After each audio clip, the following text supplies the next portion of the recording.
కవళ్ళ పులుసు.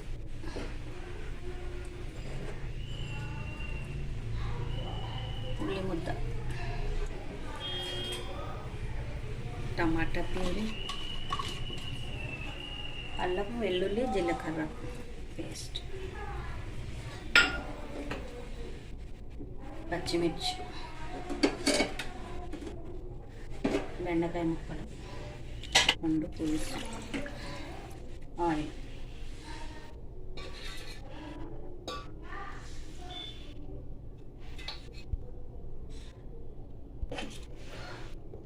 పసుపు, కారం, ఉప్పు. నేను ముందుగా చేపలకు పెట్టాను, మళ్ళీ ఇందులో పచ్చిమిర్చి కూడా వేసాను.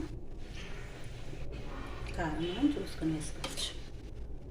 అంతేనండి. ఉల్లిపాయలు వేపడం వల్ల కాకుండా డైరెక్ట్గా అన్నీ వేసి ఇలా పెడితే చేపల పులుసు చాలా టేస్టీగా కూడా ఉంటుంది. స్టవ్ ఆన్ చేద్దాం.